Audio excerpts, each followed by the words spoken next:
Hi, and welcome to Crafts with Ash DIY and Decor. My name's Ashley, and today I put together some of my favorite Christmas DIYs from over the years. We have everything from vintage to rustic to just downright holly jolly. So if you're excited to see, stay tuned. First, if you haven't done so already, please don't forget to hit that subscribe button and turn on those notifications so you're notified anytime I upload a new video. I'm so excited to share these with you, so let's jump right into these Christmas DIYs. For the next dupe, I'm going to take two books that I got from the Dollar Tree. You want to make sure that they are two different sizes, one bigger, one smaller. I took the covers off of both books. We are going to cover these with fabric. Now, I made this a little harder on myself because I got this tree skirt from the Dollar Tree because I really liked that red and black check. It's not just one full piece of fabric. So I kind of had to be creative with this and lay it out in a way that it would cover the top of my book. Once I got it all laid out, I'm going to take a marker and I'm just going to trace around it, and then I'm going to cut it out. Now, first I started cutting out on the line that I traced, but you actually want to cut out a little bigger than what you traced because you need some extra fabric to fold over to glue on the inside of the book.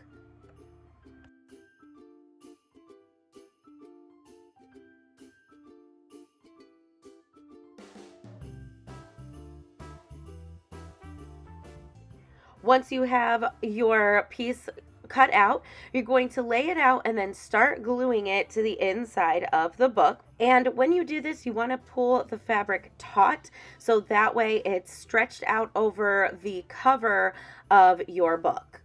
So as I'm gluing my fabric down, I am just taking some scissors and trimming it up a bit just to kind of clean it up. And I am making sure that the fabric covers the top cover of my book. So I want to take an opportunity and welcome you to my YouTube channel. My name's Ashley, and I am so happy that you clicked on my video today. If you love all things DIY, you have come to the right place. We are entering into a busy season, obviously, with holiday and Christmas crafting and gift ideas and just some fun content coming up. So if you love what you see so far, don't forget to give this video a thumbs up. Also hit that subscribe button and turn on those notifications so you are notified about any videos that I post. So I did end up cutting off the little fur part of that tree skirt. However, as you can see, it kind of created like a curve and then also then did not go over the back of the book, the binding. We are going to fix that in just a moment. I'm just kind of going through and cleaning it up and trying to figure out how I'm going to fix that. But we are going to put that aside for now and we will come back to it. So I'm going to set that book aside and I'm going to take the smaller book.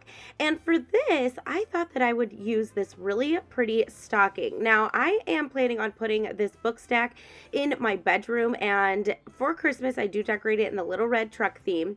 The great thing about this DIY is you can use any fabric you like. Dollar Tree did not have fabric pieces per se, so I just kind of went around and looked at the fabric that I could use or take from. So they had stockings, they had placemats, they have napkins, they have kitchen towels. So there really was a lot of fabric to choose from if you just think a little differently and get creative. So what I'm going to do is actually cut this in half. I'm going to separate the front part of the stocking from the back.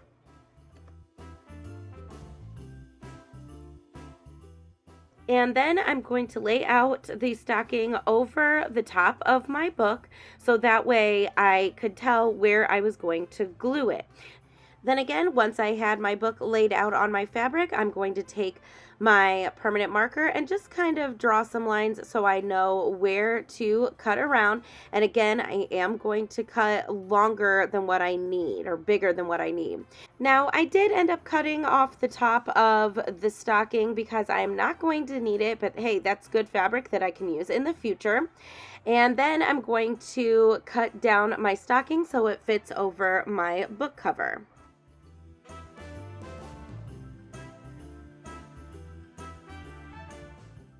Next, I'm going to lay the cover out on the back of the fabric, and I'm going to hot glue it to the inside. Now again, you want to pull it taut so that way it stretches over the book cover. Now because there was a design on this, I wanted to make sure to get as much as the truck as I could on the cover. Not all of it fit, but the majority of it did. So I was just kind of pulling and tugging and just making sure that the front part of my book was covered.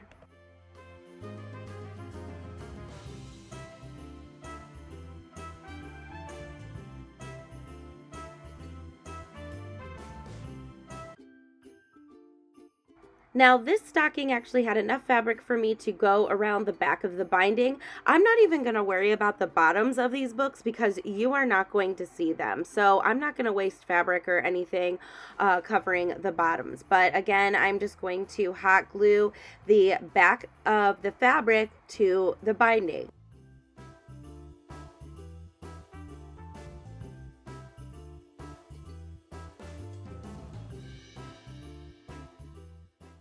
After my fabric is completely glued down, I am going to go around and just trim up on the edges and just clean it up a bit. But basically your goal here is just to cover the front part of your book with whatever fabric you choose. So once that book is covered, we are actually going to jump to the second book, or the original book, and I am going to use the part that I just cut off of that red truck stocking. It's felt, so I thought, oh, I'm just going to cover, you know, the remainder of that other book. So what I wanted to do first, though, is hot glue the edge up a little bit to make it a nice clean edge, and then I'm going to hot glue it down to the back side. Now this is the binding of this original book that we covered. Now again, this really is not going to be seen, so I'm not too worried about it, but I did want to clean it up just a little bit.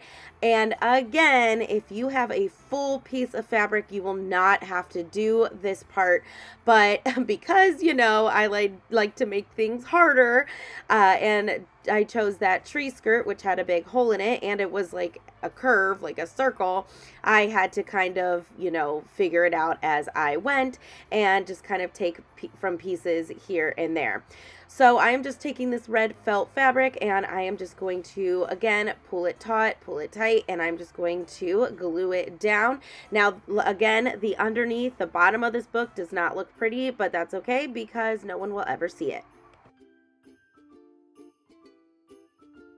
Now, I apologize, my camera moved here and I did not realize it, but basically all I'm doing is just taking a black ribbon and I am going to glue it to that felt. And I did this because I did not like where the felt met the black fabric, so I just wanted something to kind of hide that. I don't know, this part probably was not necessary, but I just thought that it would make it look a little neater, and also it just added some texture and made it look a little more high-end too.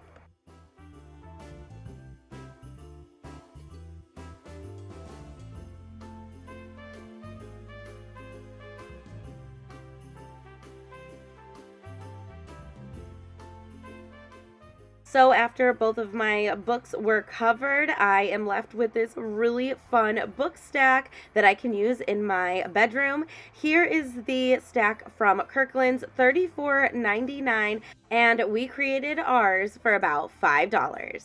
And I think these will make great layering pieces.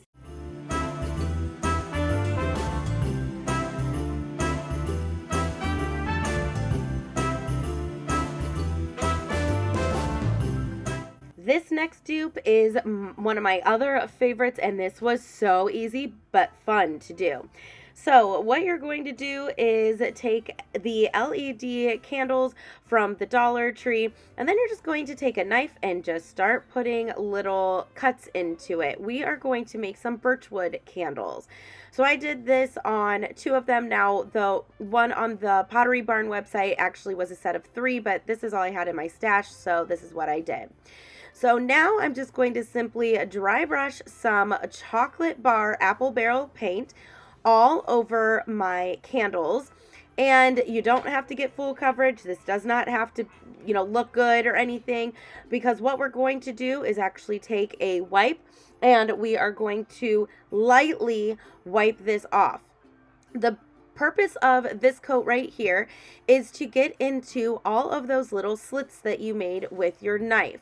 So if anything, you just want to make sure that those slits become darker by using the paint. So I just did this on both of the candles.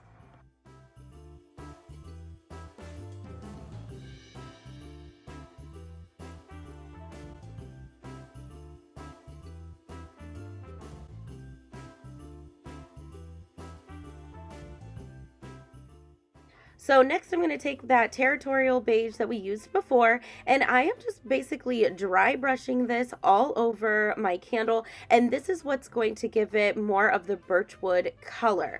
So I am lightly taking a baby wipe and wiping it off, but I don't want to wipe all of it off. I'm just kind of blending it in.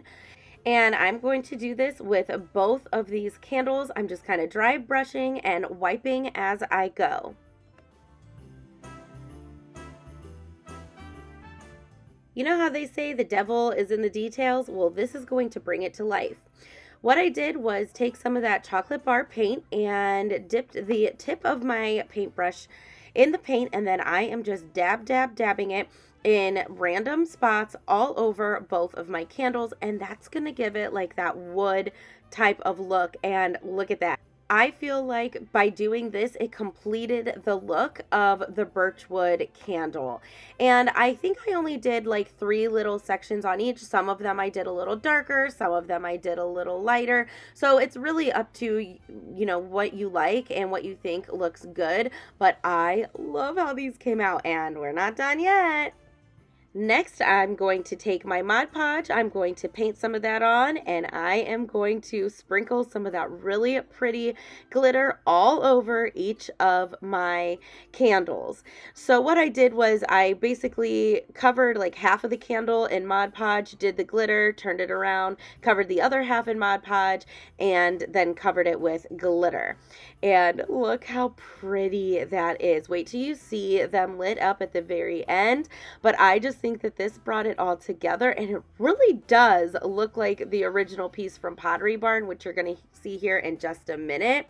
Now again, you could stop right at the birchwood. You don't have to even mess with the glitter or anything. But in my opinion, I think that that's what makes it so pretty.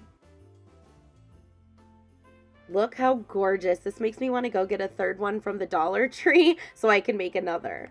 So here are the Pottery Barn candles, and they are called Sugared Birch, and I think those are gorgeous too. But I think I came pretty close.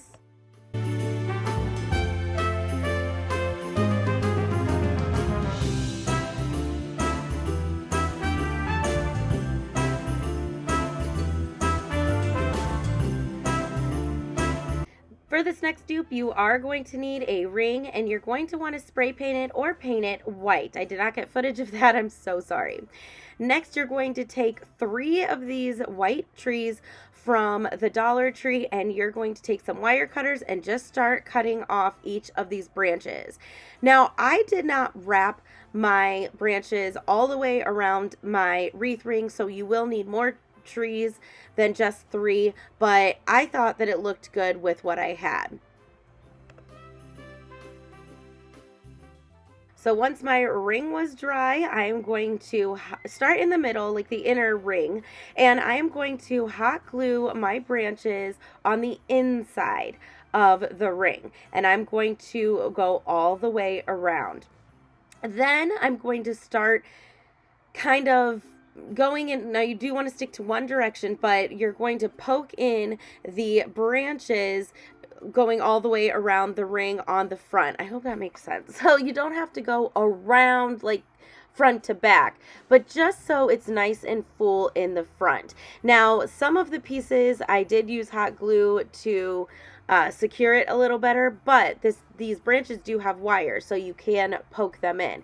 And as you can see, I am just poking them in, and I did layer by layer. So I did one ring around, and then I did another ring around, and basically I am just making sure that this ring of, this wreath, I guess we're making, ends up really, really full. Now, if you can find a white or green, whatever you want, if you can do this with an actual wreath that you have already, but I just thought that I would show you how you can make it out of Dollar Tree supplies, and it really was inexpensive too. So it's not like I, could have bought this for any cheaper. So I'm just going to go through and fill in any holes, but basically I'm going to do this until I get a nice full wreath. Now I'm going to get this sign, and you can get any of these like wooden blocks, or if you just have scrap wood, whatever you have. We just need a base because this is actually going to be a tabletop wreath, which is what they have on the Kirkland's website. So I went ahead and got that sticker off. Then I'm going to take a dowel. I just broke it in half. You can use your miter shears to do that, but I just went ahead and broke it in half, and then I just took my scissors to clean up the tops. They don't need to be really long for what we're doing. After that, I took some hot glue, and I am going to douse the bottom of this because I need these sticks to stand up on their own. So I did end up holding these in place until all of the glue set up. So I did hold these up for several minutes, and then even after, I went through and added more hot glue.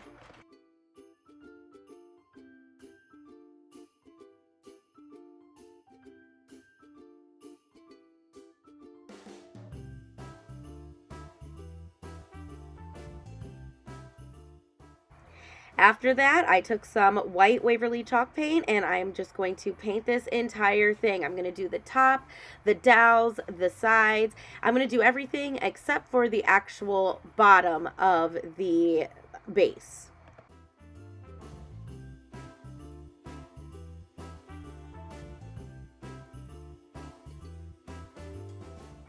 Now I'm going to take my wreath, and as you see, I did not cover the entire thing, so if you do want to cover it, as I stated before, you're going to need more than the 3 trees.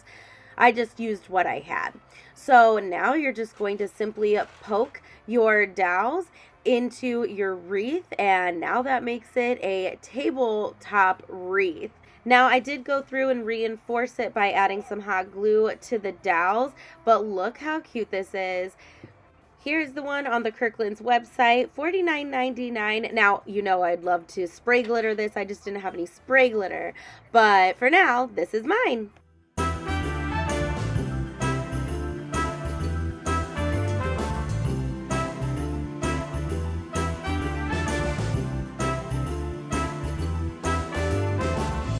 Okay, so this next one is actually one from a couple years ago, but I saw it still on the Pottery Barn website, so I thought I'd include it. I'm going to use this $3 nativity set that I got from Dollar General. Now, this one was my favorite one to do. This one was so much fun. So basically, I'm taking out all of my pieces, and then I'm going to take that steel chalk paint from Waverly, and I'm going to paint all of the little figures. Now, when I pulled these out, they were a little rough around the edges, so I am taking my nail file, and I'm just sanding them down a bit, so that way it makes it nice and smooth. So the only pieces that I'm going to be painting with that steel color are Mary, Joseph, the sheep, the camel, and the 3 wise men, and I think that there's a shepherd boy there. So just basically the little figures, but I'm going to leave the little stable natural. Now, as you can see, I kind of had to make a line at the bottom where I'm going to separate the figures from the stable. But the first step was just to paint each one of these with that steel chalk paint from Waverly. So once those were all painted, I'm going to do the same technique I did to the pizza pan, and we're going to faux galvanize these. However, it's not going to be as dark, so I'm only going to use the white and the metallic gray. So I'm going to go through and I'm just going to dab, dab, dab that white all over it.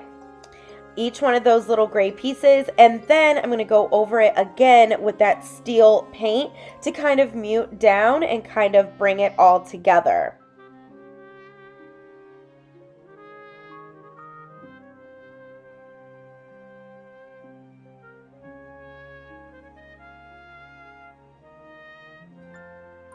Okay, so now I'm going to go through and I'm going to add that metallic paint to give it that little shiny look. You're going to see that I do add more because I kind of wanted it to look a little bit more shiny. But for now, this will work.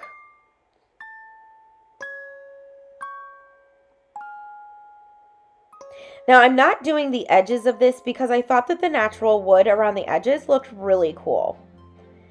All right, so I put all my pieces aside, and now I'm going to take these jumbo craft sticks from Walmart, and I'm basically going to figure out how many I need to cover the back of this little stable or nativity scene.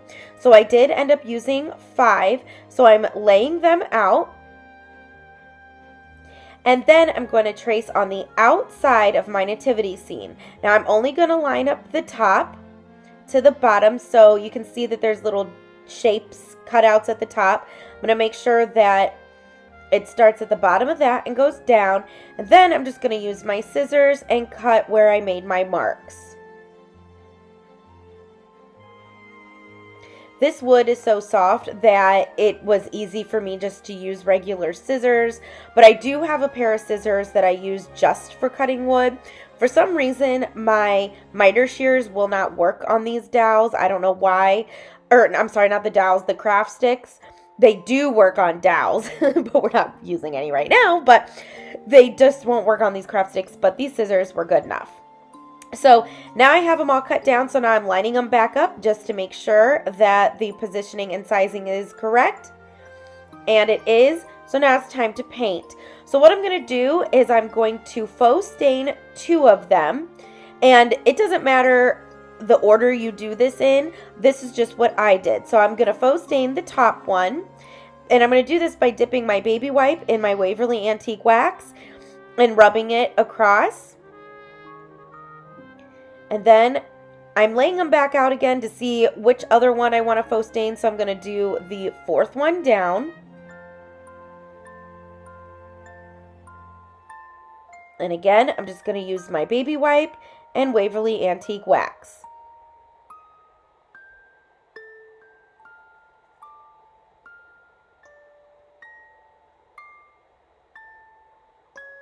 Then I'm going to paint 2 of them with ivory chalk paint from Waverly.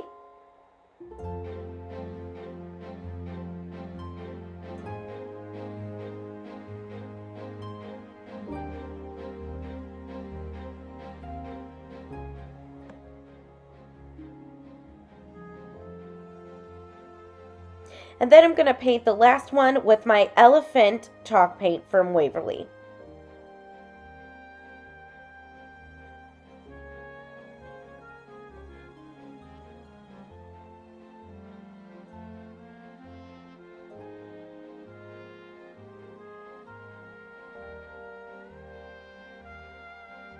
Once these were dry, I'm going to make them look distressed.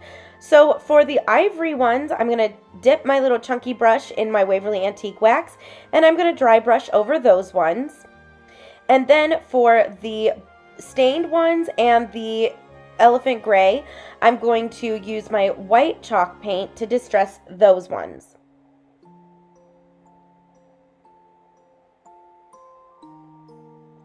Then I'm going to go through and I'm going to sand each one of these. Now, they kind of took a lot of the distressing, like, see, they took a lot of the paint off, the distressing paint off. So I am going to go back and I'm going to distress or dry brush over each one of these one more time.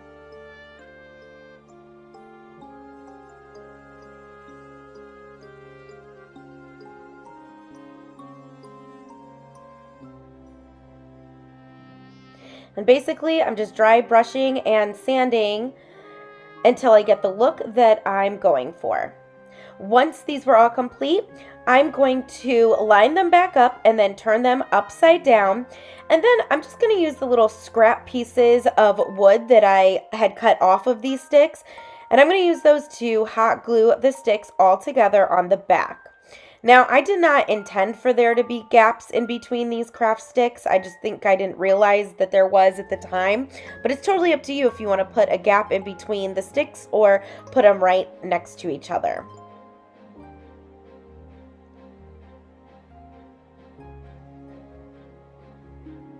Then I flipped my piece back over, and now I'm going to hot glue the nativity piece on top of what I just created.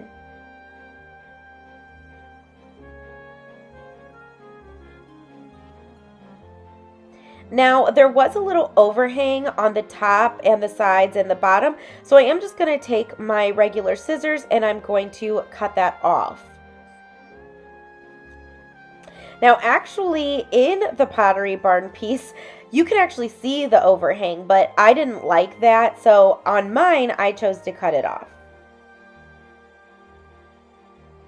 And then I did sand it down so it was nice and smooth. Then I'm going to take another one of these gold stars and I'm going to paint it with that steel chalk paint. Then again, I'm just going to dab it with some white paint to give it that faux galvanized look.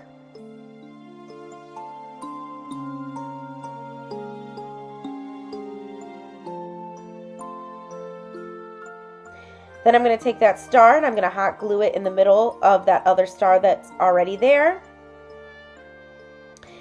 Then, now I just cut the bottom of that, so that's why I was sanding it. But now it's time to put this together. So that base actually came with the set. So I'm going to hot glue the nativity to the back of the base. And I am hot gluing it in that slot, except for it doesn't fit now because I added another layer of wood. So I'm just doing my best to hot glue it so it stays up. And it did. It went pretty good. And now I'm just kind of laying out all my pieces and figuring out where I want them to go. So I put the 3 wise men on the right side, and you're going to see that I do it in different levels, different sections, so it looks all 3D. Then once I figure out where I want to hot glue them, I'm just going to use my hot glue and hot glue each of them down.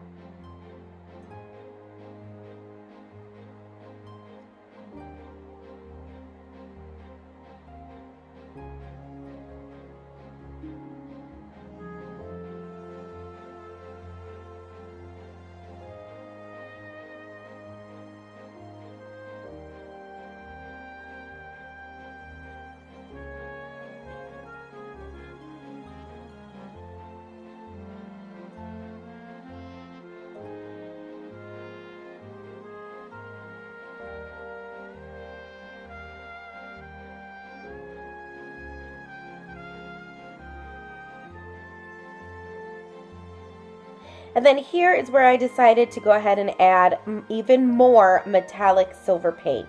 I just really wanted these to be really shiny and to pop off the background. But after that second layer, or third layer actually, of metallic paint was on, this DIY was complete. And like I said, I absolutely loved how this came out. This could also be another one where you can stick some lights in and make it light up. So here is the Pottery Barn version, $69. It doesn't look exactly the same, but hey, I thought I got it pretty darn close. What do you think?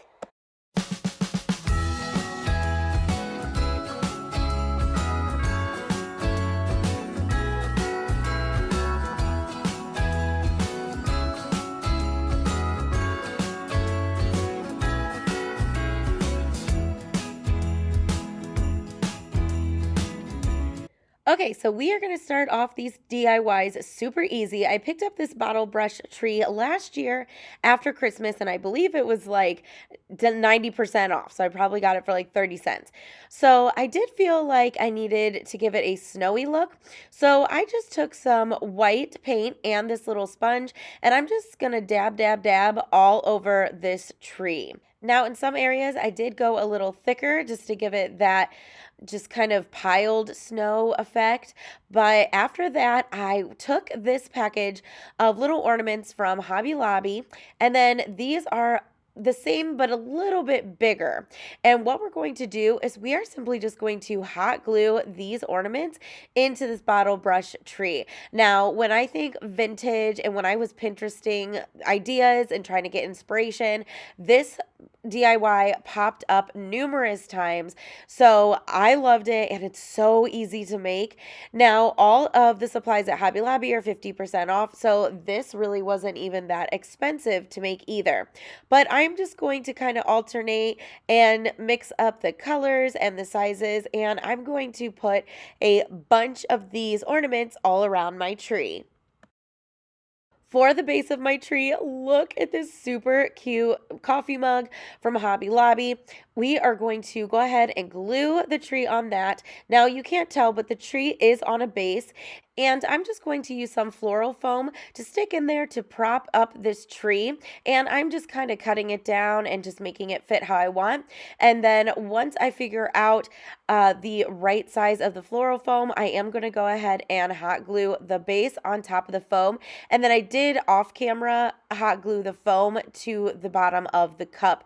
That way it wasn't moving around. But that was it to this DIY. It was so easy, and I think it's so nostalgic and so cute.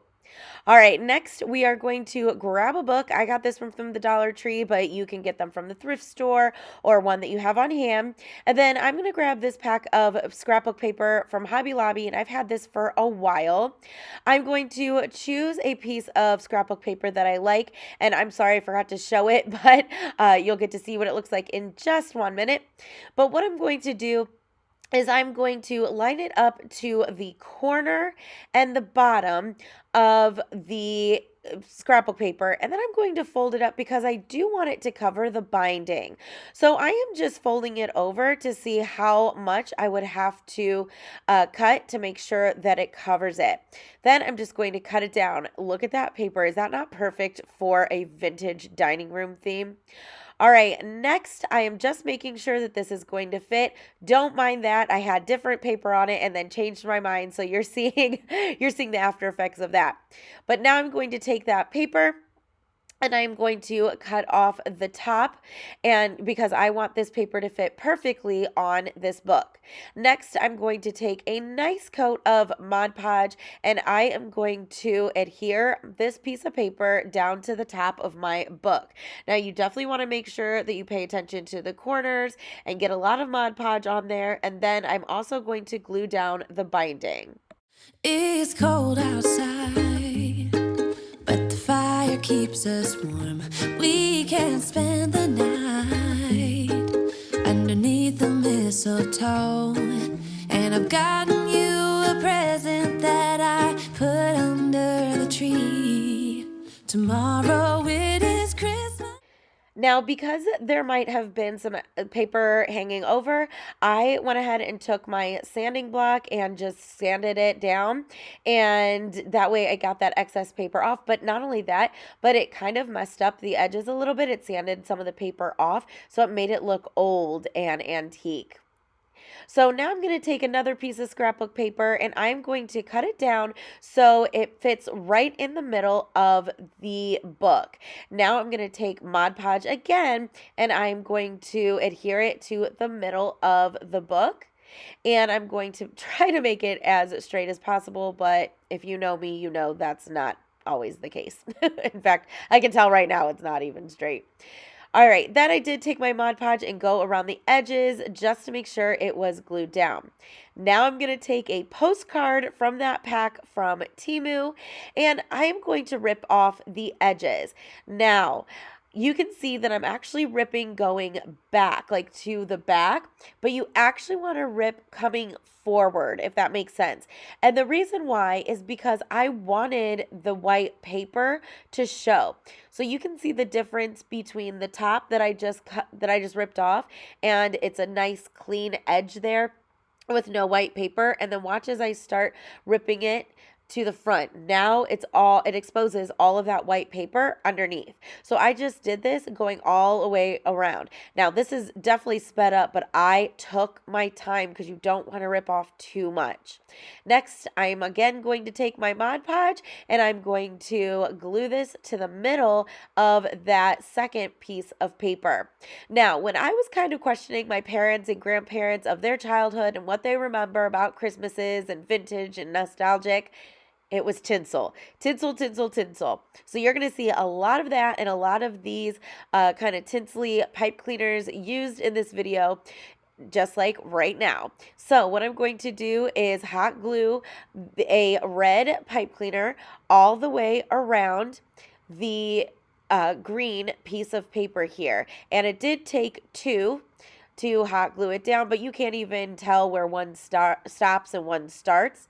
And then I went ahead and cut it down. And that was it to this book. Now I have a cute little display piece that I can prop up. Next, we're going to use those acrylic ornaments that Temu sent me, and we're going to use some of these wooden ornaments from Temu. So now I'm going to take, oh yeah, and the scrapbook paper. So this is a big Temu DIY. All right, so I picked out this scrapbook paper because it didn't have a lot going on. And what I'm going to do is trace the ornament around on the scrapbook paper. And then, of course, I'm going to cut it out and use a fair amount of Mod Podge to glue it on to my ornament. The first for you and me. The snow is falling down and the storm is on its way.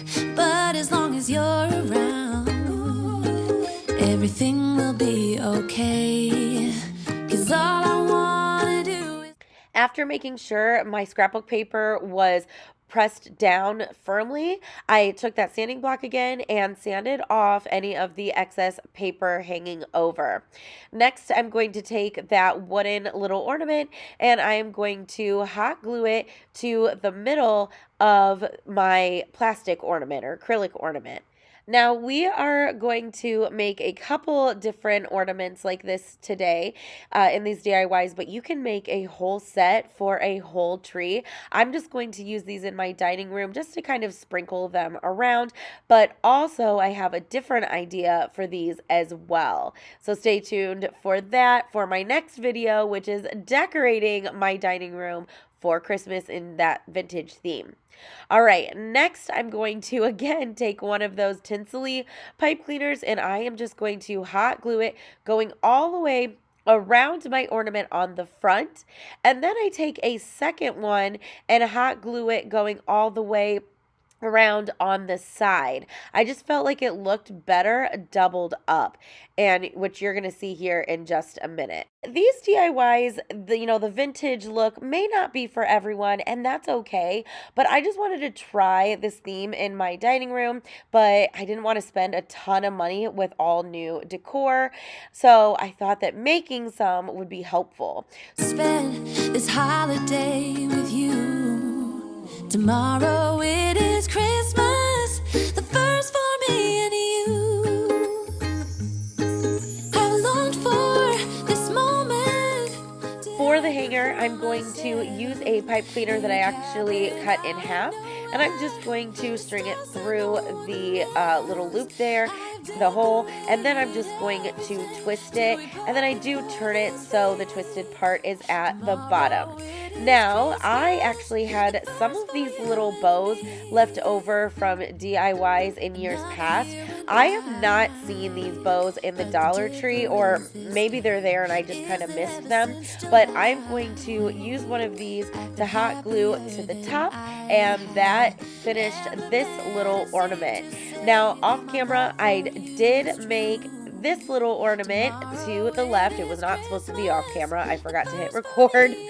And now I'm going to show you another kind of style. So I just did the same thing. I did the scrapbook paper. And for this one, I actually put the pipe cleaner down first. So then that way I can put my wooden ornament on top. And then again, I'm just going to go in with a half of a pipe cleaner and make a hanger. Then I thought it would be cute because there's bells on that little ornament. to put a bell on this ornament right here. So I just took a smaller piece of pipe cleaner and I looped the bell through, and then I moved it towards the back, twisted it, and there we go. Now we have another little vintage ornament. Tomorrow it is Christmas, the first for me and you.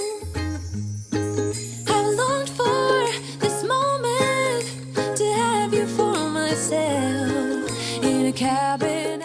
So for my next ornament, I'm actually going to be using that paper that I used in the last DIY, and I just want Santa's face. So I'm going to go ahead and cut around it. And then again, I'm just going to use Mod Podge to glue it to the ornament.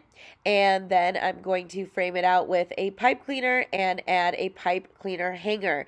That's how easy it is to make these, and really the possibilities are endless.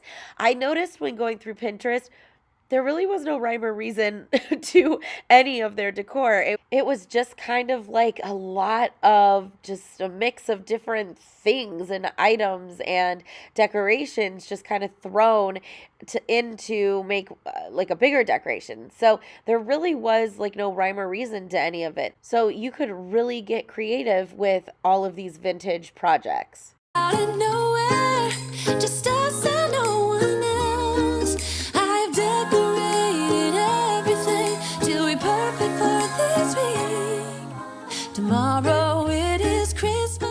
So after my hanger was on, that completed my set of ornaments. For the next DIY, I'm going to use this chalkboard stand that I got from the Dollar Tree within the last couple of years. Now, I did go ahead and apply some painter's tape to the inside because I do want that to remain black. And I'm just going to take some red paint and I'm going to paint this entire thing, the front, the sides, and the wooden base. Next, I'm going to remove the painter's tape, and I left this on here because it's satisfying for some people. Then I'm going to grab another one of those postcards from Temu, and I am going to cut it down so it fit inside of this little frame. Now, it just barely fits on the sides. It's not quite big enough, but that's why I wanted to leave the background black. And in a minute, it's not going to matter because, again, we're going to go in with more pipe cleaner, and we are going to frame the inside. Now, originally, I started putting the pipe cleaner, or started off putting the pipe cleaner on the inside of the actual frame, and then I just felt like it needed more, so I added another pipe cleaner on top of that to actually go on top of the frame, if that makes sense. Just no one else. I've decorated everything till we're perfect for this week. Tomorrow it is Christmas, the first for you and me. So here it is, all framed out. Now, this next part is optional, but I decided to go in with some Mod Podge and some red glitter, and we are going to make this piece sparkle. So I just went ahead and applied it around the frame on the other side of the gold tinsel pipe cleaner, and it was really easy. You just apply the Mod Podge, sprinkle on your glitter, and then kind of tap off the excess. And I went all the way around my frame. Now, for this project, I had in my mind I was going to use a bunch of little things to kind of build up the front, but to be honest with you, I didn't really want to in the end because I didn't want to take away from that really cute postcard. And there's two little girls in that, and it just reminds me of my little girls, so I wanted that to be the focus. I did, however, take one of these wooden gingerbread ornaments, again from Temu, and I just decided to hot glue it to the front of the frame because they are making a little gingerbread house, I think. I can't really tell in this picture, and that's it. That completed that little DIY. This last DIY is about to get real tinsely. So I'm starting off with this wreath from the Dollar Tree. We're going to use that as a base, but of course we are going to add this tinsel garland. Now what I did was I kind of flattened out each of the sides of that green wreath. That way it exposed the wire frame in the middle, and I'm just simply going to hot glue this garland all the way around. until it gets to the bow. Now, at first I did leave the bow on there, but in a little bit you are going to see me remove the bow, although that bow does remind me of like kind of old school Christmas, like the 90s. So I really want to find a use for it, but I had to take it off to make room for that Santa ornament from the Dollar Tree. How cute is that? So I'm just going to remove everything else on this wreath because now that's where I am going to hot glue my Santa ornament. So I just put a generous amount of hot glue, and I'm going to have Santa sitting on the side of the ornament, of the wreath, sorry, and I am going to apply some hot glue to the hat and to the beard to help reinforce it. Next, to make it even more vintage, I am going to go in with these gold ornaments, and I am just going to hot glue them all the way around my wreath. Now, I did need to make 2 of these wreaths, so I couldn't use all of these gold bobs. This is all I had. So when I go to the Dollar Tree next, I might pick up another package of either the silver ornaments or the green. That way I can add even more to it, because I think in this DIY, the more bulbs, the better, in my opinion. So just to kind of fill in those extra spots, I did go in with the bigger size of the smaller ornaments and alternated between silver and green. And that's it. That completes my wreath and these DIYs. What do you think?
For my first flip, I have these 2 really chunky lamps. Now, I'm only going to show you how I make over one, but what I do to one, I'm going to do the exact same to the other.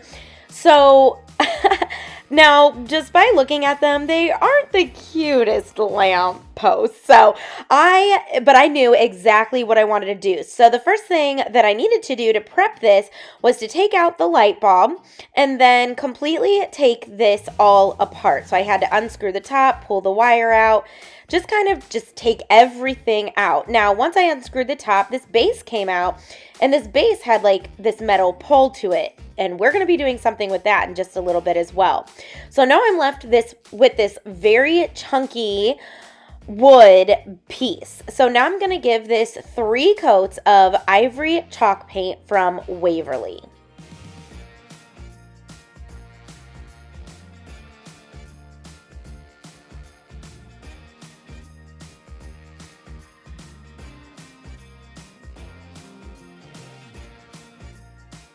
Once that's all dry, I'm simply going to take my sanding block, and then I'm going to take some 80 grit sandpaper, and I'm just going to simply distress this entire thing. So I'm going to make big chunks. I'm going to take big chunks out of it and just really distress it down. I'm going to go around the rims or around those little bump outs. And I'm just going to make this look really farmhouse, really rustic, and really distressed. This DIY was so easy to do. Oh my gosh. I cannot wait to show you the end results. So like I said, I'm just going back and forth between the sanding block and, oh, I'm sorry, it's 150 grit sandpaper.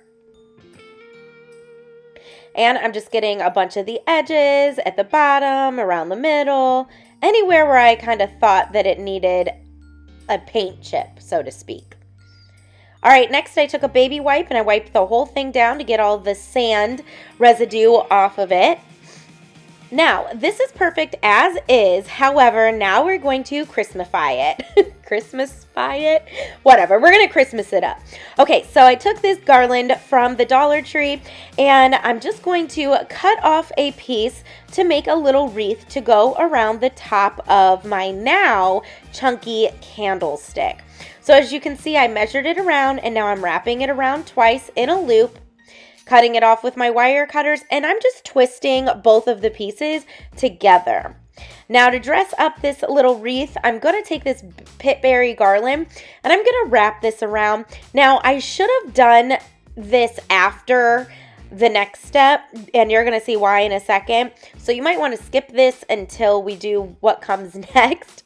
But for now, this is just what I did. But I just wrapped it around and around, made sure that it covered the entire thing. Next, I took a makeup sponge and some white Waverly chalk paint, and I'm just going to dry brush, dab, I guess, right around my wreath to make it look like it is snow. Now, the reason why I would add the pit berries after this is because now it kind of all blends together and they don't really stand out. So that's why I said you might want to add the pit berry garland after you do this step. But I absolutely love when things look flocked, so I'm definitely going to add this paint faux snow to everything. Now to bring back out that red, I had these little pieces that I got off of a pick, and they are beautiful. They're like crystallized berry greenery, just so pretty. And it actually came from Dollar General. So I'm just going to take 3 little pieces and I'm just going to glue them around my wreath. And again, this was just to bring out that red color again, to really add that Christmas touch. And I am using my hot glue just to go ahead and hot glue them down. And then I'm going to take some pine cones that I also got from the Dollar Tree, and I'm going to cut them from the wire and then randomly hot glue them around. And these pine cones already have like that flocked look, so it fit right into this wreath.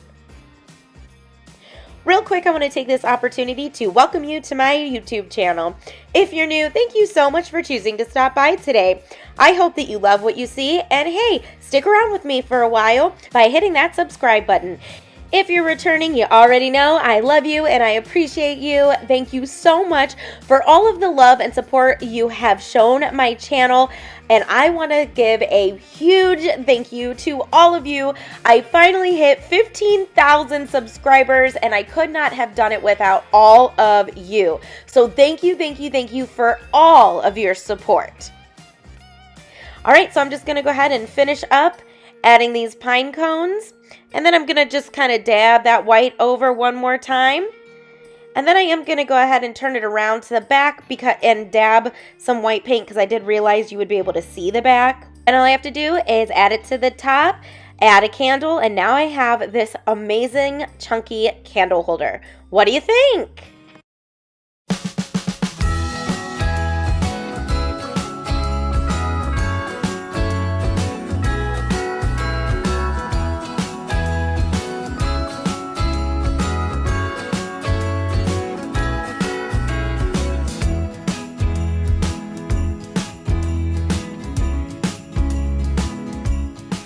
Okay, so remember that post that I took out of the lamp? Well, now we're going to go ahead and do something with that. So this is what that looked like, and it's on the base, and it is a metal post. So I'm going to go ahead and paint this entire thing with 3 coats of white Waverly chalk paint. Now, of course, you could spray paint this. I just did not have any white spray paint. So I'm just going to go ahead and paint it. And look what I added to the bottom. This is a game changer. I don't know if you noticed, but I had a little turn table there, Lazy Susan, and oh my goodness, I highly recommend one. It makes life so much easier when painting things like this that you have to turn it so your hands don't get all messy. Next, I'm going to take this little sign that I had left over from summer, and I just want the round piece, so I'm just going to remove the post from the back, and of course I need to take off all the stickers. There was a little staple, so that's what I just had to remove, and then I'm also going to remove the staples at the top. So I'm basically just cleaning it all up. Once that was finished, I'm going to sand it down so it's nice and smooth, and then I'm going to give this entire thing 2 really good coats of white Waverly chalk paint.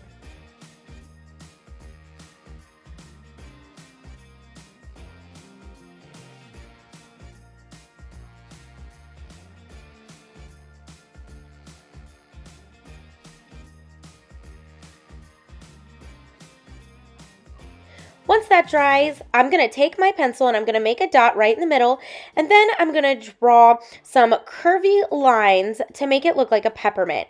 Now, I'm kind of peppermint drawing challenged, so the easiest way I found to do it was to do a line straight across and then just kind of add lines to the sides, if that makes sense. But I am making sure that they are somewhat curved too. So then once I had all my lines drawn, I'm going to take a smaller brush, and then I'm going to take some red paint, and I'm just going to paint every other little swirl to complete my peppermint design.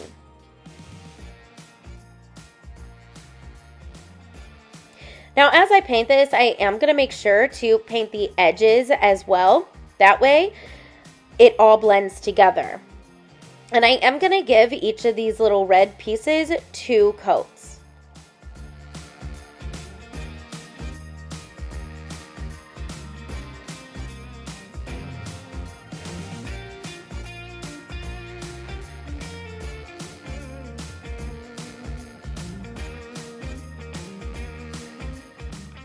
And here's where I say I'm going to go ahead and paint the edges. That way it looks like the swirls are going around.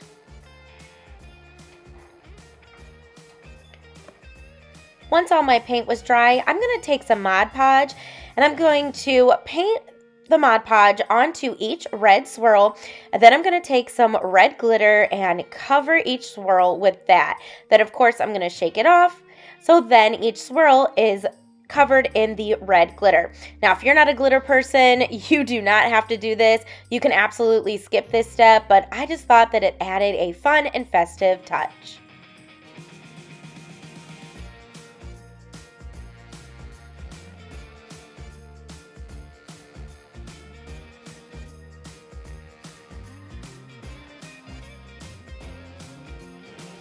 So then after all my red glitter was added, I'm going to go ahead and do the exact same thing to the white swirl. So I'm going to add some Mod Podge, and then I'm going to add some white glitter and just make my white swirls look fun and glittery.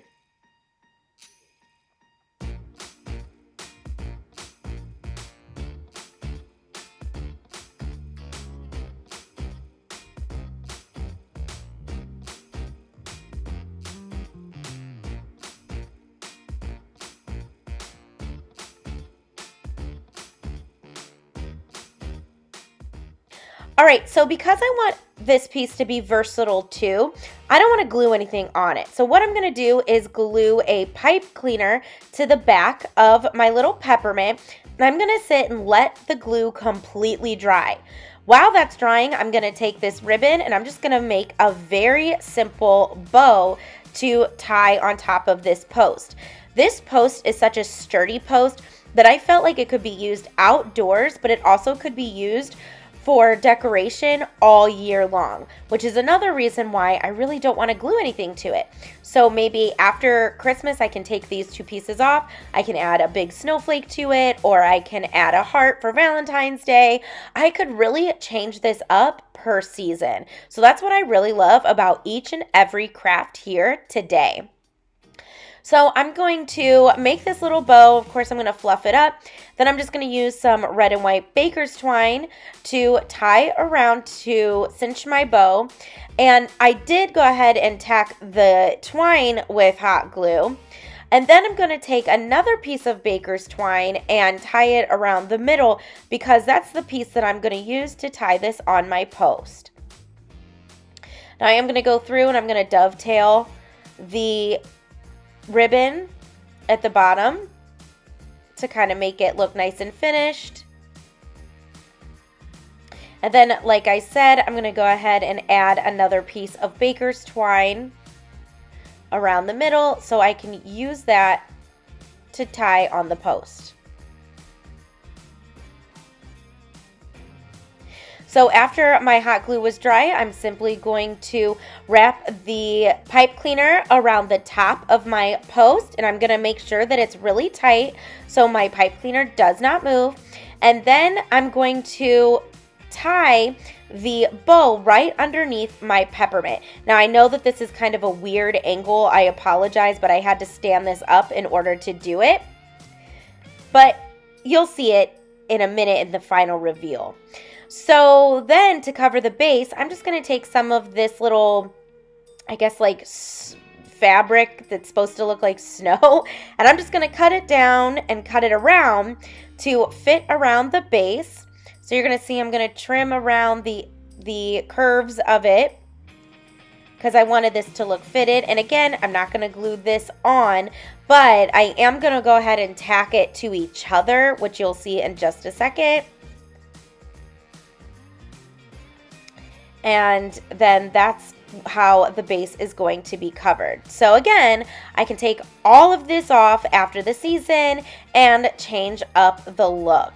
I thought this came out super, super cute. It's adorable. Then I had 2 of these bases. So we made the first one to look like a peppermint. So now we're going to do something with this one. So the first thing I did was give this a coat of Waverly chalk paint in white. And I only gave it 1 coat because this is going to be a base coat. Next, I'm going to go ahead and use my black paint, and I'm going to paint this entire thing in a few coats of that. Now, of course, you can use black spray paint. That would probably make your life so much easier. I just did not have any at the moment. Or you can use black chalk paint, and then you wouldn't have to base coat it with the white. I just had black acrylic, so that's what I chose to use. And it worked out just fine. So while that was drying, I took these signs that I had left over from fall, and I'm only going to be using the arrows. So luckily I had 2 of these signs, so I just took 3 of the arrows. And now I'm going to pry out all of these little staples from the back, and then I'm going to sand each one of them down to make them nice and smooth. So I'm going to take my red acrylic paint and I'm going to paint one of the arrows in that, and I am going to make sure to get the edges as well.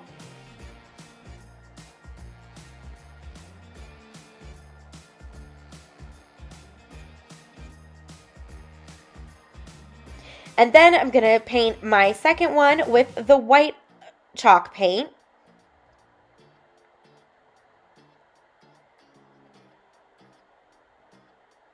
And then I'm going to paint my last one with some green paint. And this is Christmas green from Apple Barrel.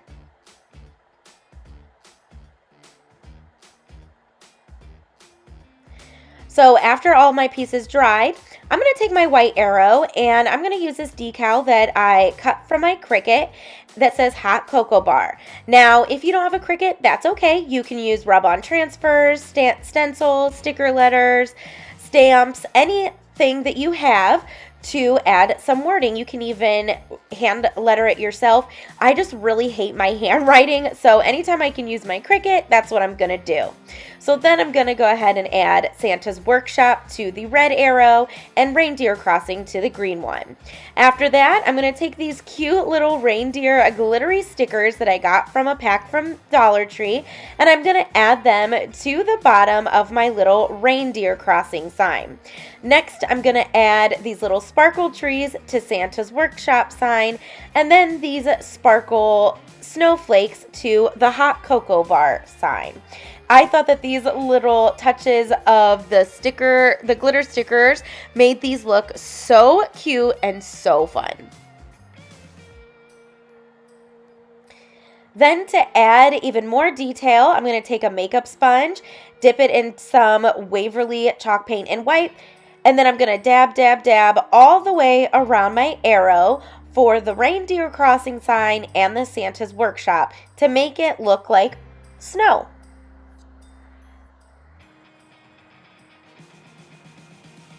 Now I am going darker in some places and lighter in others, and I'm only going to the side, across the top, and down one side of the arrow. And like I said, I'm going to do this on the Santa's Workshop sign as well.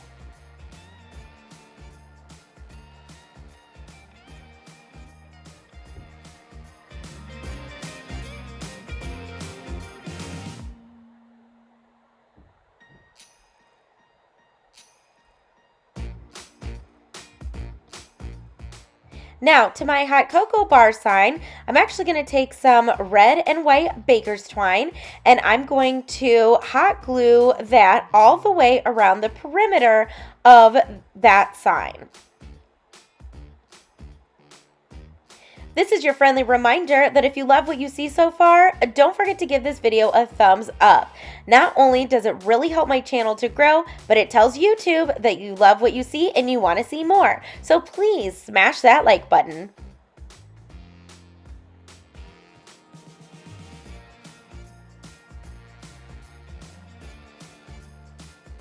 Then I'm going to add a few more snowflakes to finish this sign off.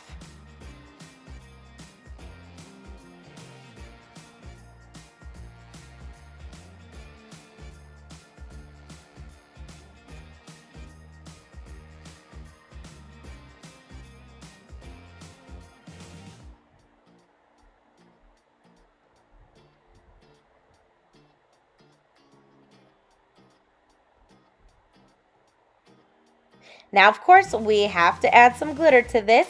Again, if you're not a glitter person, you absolutely don't have to do it. But I'm just going to go ahead and spray each of my little signs with some spray adhesive, and then I'm just going to add some faux snow.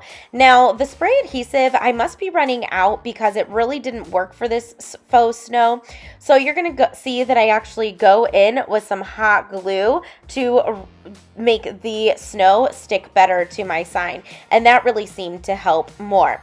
So I'm just going to go ahead and sprinkle the faux snow anywhere where I made the white paint marks.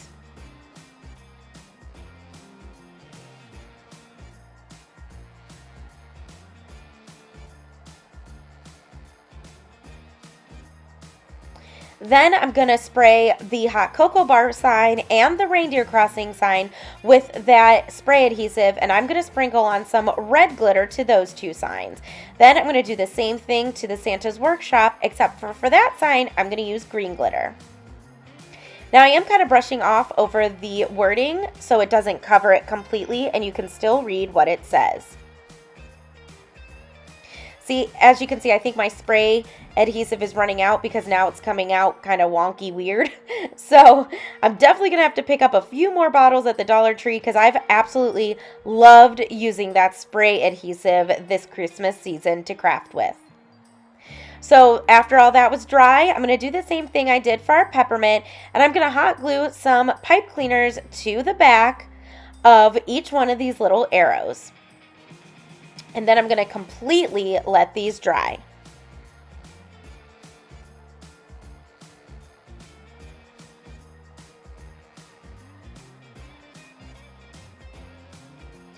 Now, while they were drying, I was kind of looking at my post and I felt like it needed something on the top. So what I did was take this leftover red sparkly bell, and I'm going to just cut off the top, and I'm actually going to take off that silver piece too. You can see it just popped right off.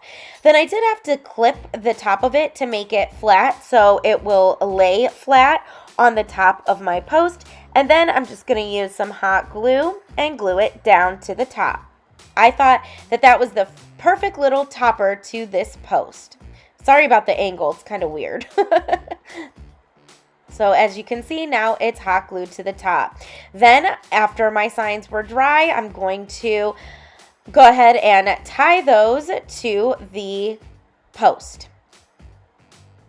Now obviously I created these arrows in such a way that they would be facing different directions. And you want to make sure to twist this as tight as you can. Now I did go through and I cut down the extra pipe cleaner just a little bit, just so they weren't so obnoxiously long and they wouldn't stick out from the back. Now I chose not to add a bow or anything to this because I thought that this was just perfect as it was, but I did decide to cover the bottom of the base by using that snow fabric sheet. Now I didn't cut it down to size, I just kind of bunched it up so it looked like a big blanket of snow, and I have these awesome posts for Christmas and for all year round. What do you think?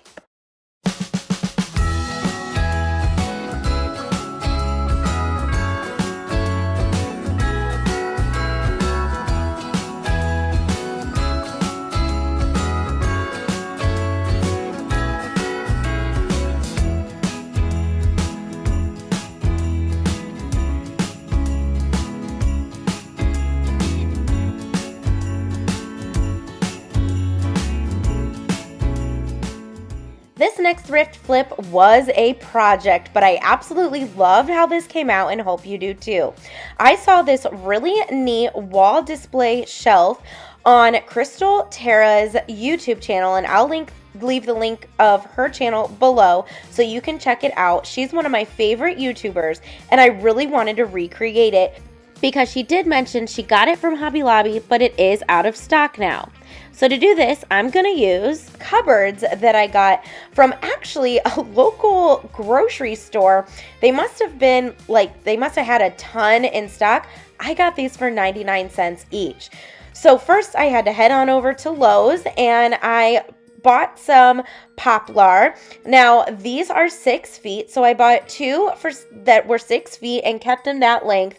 And then I bought a third one and had my friend here cut it down into 3 equal sections, but I did make sure that they were long enough to go over the top of my piece. So the first thing I did was glue these 2 little doors, or whatever you want to call them, together, and I just used some wood glue to go ahead and glue these together. And then you will see that I do go back and reinforce it, but I did glue them together and then let it dry. So I am making sure that they are even and flush to each other. And then I grabbed a paint stick and I'm going to use some wood glue to glue that down in the middle to give it even more support. Then I'm going to take one of my pieces of poplar and I'm going to glue it to the side of my cabinet. I'm just going to call these cabinet doors, my doors, to my doors. Now I am so sorry that it's cut off, but I did make sure that it was all even at the bottom. So what ended up happening was this was in frame, and in the next shot you'll see how my camera tripod had a mind of its own because it just moved on its own. So you'll see that in 1 second. So I kept putting it back in framed and it kept just moving. So after I had those glued on, I'm just going to take the paint sticks again and I'm going to use that to glue my wood pieces to the doors.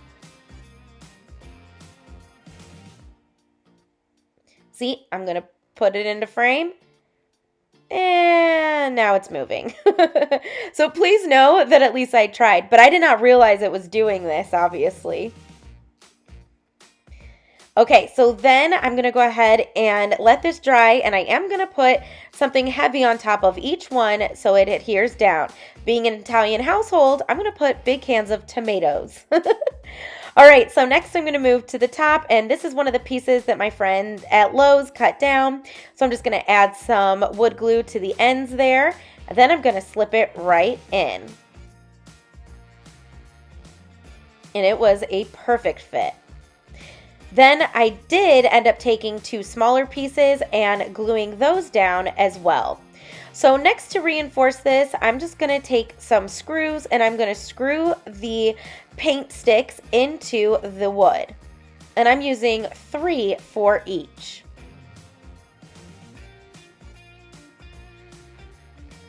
Now, I thought I would have to do a pilot hole for these, but I ended up not having to because this wood was so soft. So it went right in. And then here's where I say I added the smaller pieces for the top. Then I'm just going to do the same thing, and I'm going to add some screws to reinforce the brackets or the braces on the back of that.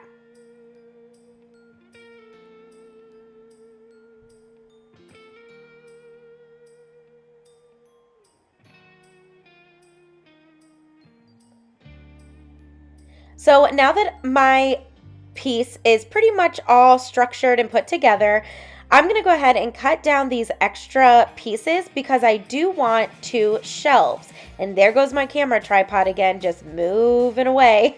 And it's still moving. I did not realize it until like halfway through this video.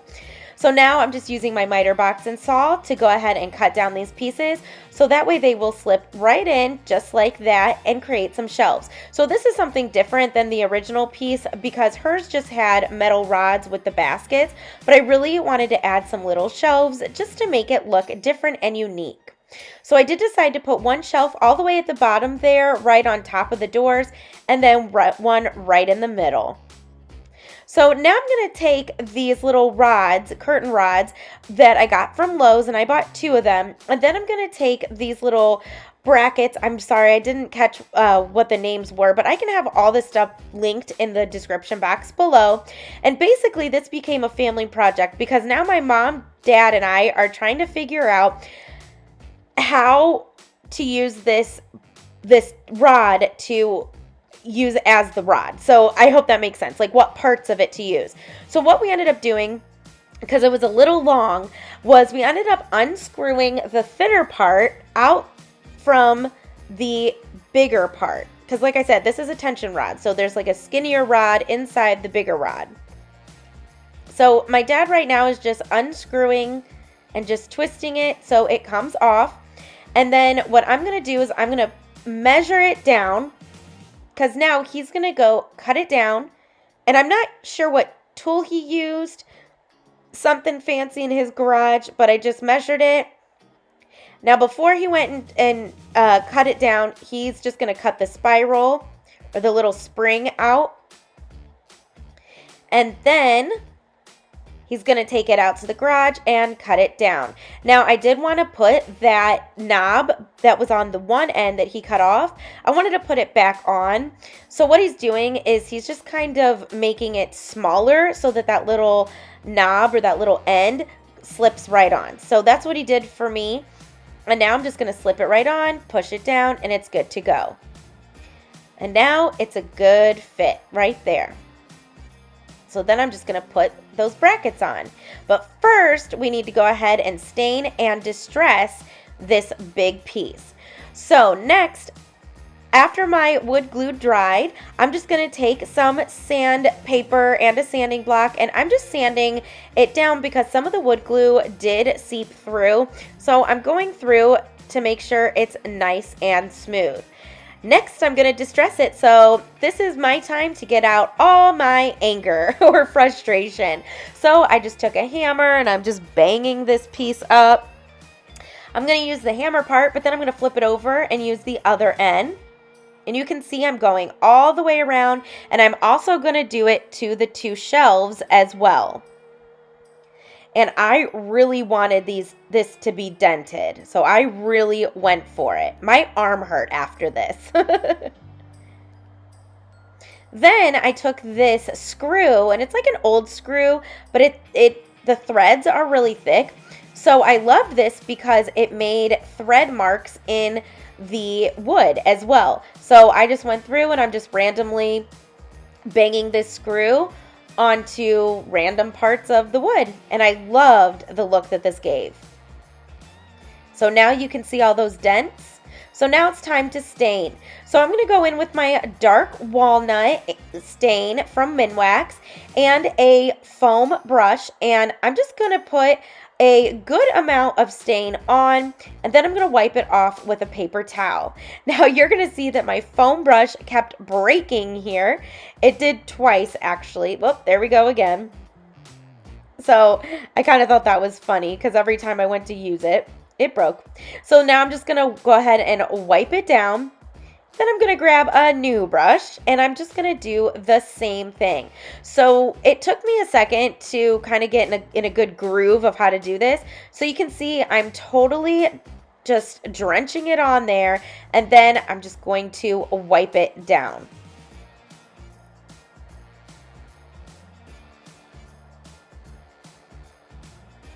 So this was interesting to do because I had to get into all those little grooves, but that's why it really helped to wipe it down, because I did get into those grooves. And I did this for the entire piece. I did the sides and the insides as well. I did not worry about the back because this is gonna be hung on the wall.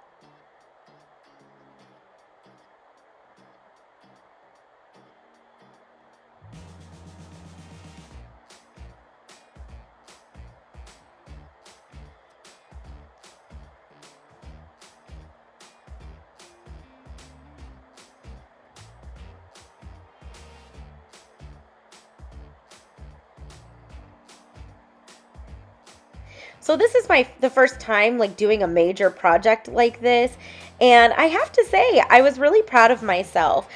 I'm going to be honest, I never had been to Lowe's by myself to buy something like wood or all of these little pieces. So I'm pretty sure every employee in each department helped me out, but I just was really proud of myself. Because before this, I just stuck to Dollar Tree crafting. But this just goes to show you that anybody can do anything like this. All right, so now I'm going to go ahead and I'm going to stain my shelves.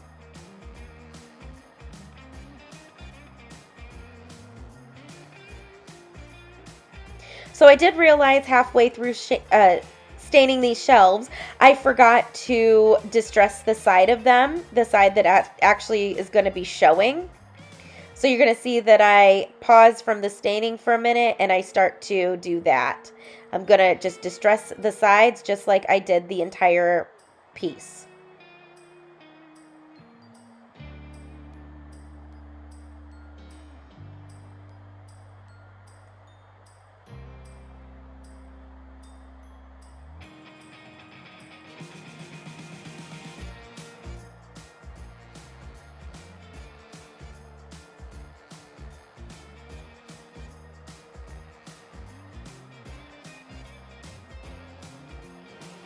And after that, I'm just going to finish staining my shelves. And like I said, I am saturating this, and then I'm just going to go through and wipe it down. And I'm just using a paper towel to do that. Some people use an old rag. You absolutely could use that too.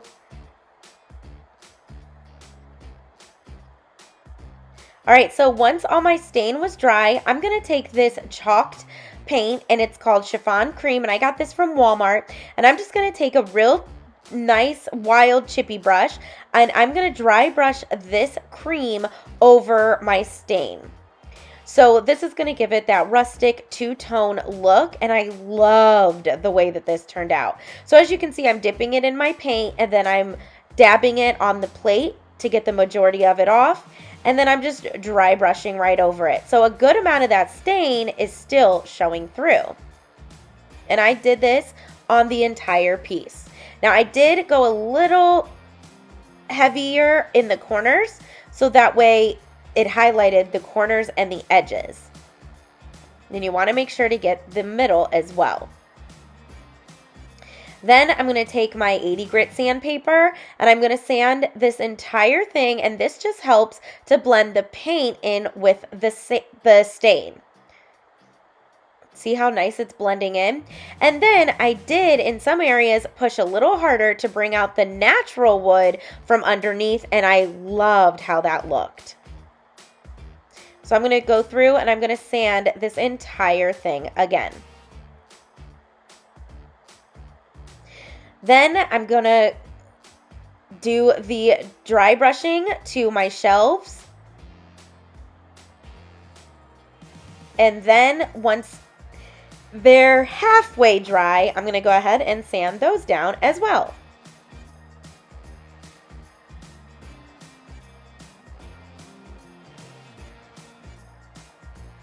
I want to tell you that I created this whole piece in one day. So this was so easy to do.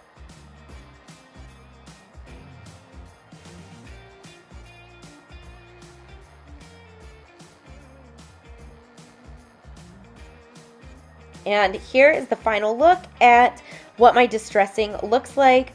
Look at all of those dents. I absolutely love it. And the great thing is you can use whatever stain and whatever paint colors you like.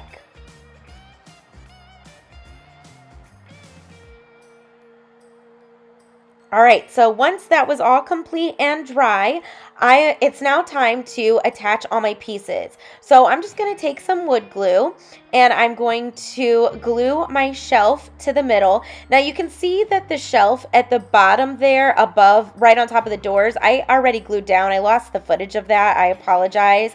So now I'm just going through and I'm going to glue this shelf in. And I am using a level to make sure that it is straight. Now I'm going to take these knobs that I have left over from a piece of furniture that I didn't need, and they were wood, so I just spray painted them black, and I'm just using some wood glue to go ahead and glue them on because these aren't working cupboards, they're just for show, so I just went ahead and glued them on. Now, I did decide to dry brush over these knobs and sand them down, but I really didn't like how that came out, so I'm going to have to go back and repaint those. But for now, this is how they looked. Okay, so now I'm going to attach my rods. So these are the baskets that I purchased, and I got these on Amazon. They did not come with these S-hooks. The S-hooks I already had. So I'm just kind of laying everything out, making sure that I like how it looks. And there's my mom, and she's going to help me. So basically, she's just going to help me hold it so it doesn't move. And I'm going to take those little brackets. Now, earlier when I showed you, they were copper, but I did go ahead and spray paint all of those black as well. So now I'm just going to use my drill the drill, sorry, my dad's drill. That's where I got hung up on. It's not my drill, it's my dad's drill. And I'm just going to go ahead and drill these in. Now, of course, we measured from the top to the rod to make sure that this was even as well. And we're going to do this for both of my rods.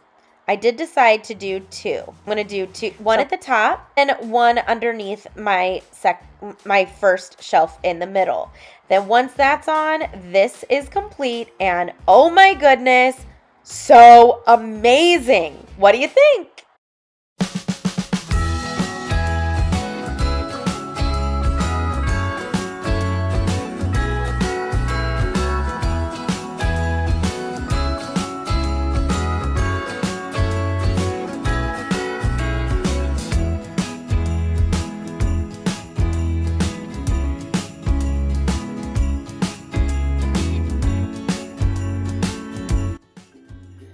I want to thank you so much for joining me today as we looked back on these DIYs from Christmases past. I hope that it put you in the festive spirit and ready to DIY for this upcoming holiday season. If you love these DIYs, be sure to check out this video right here. Don't forget to subscribe to the channel and turn on all those notifications. Well, until I see you again, I'll craft with you soon.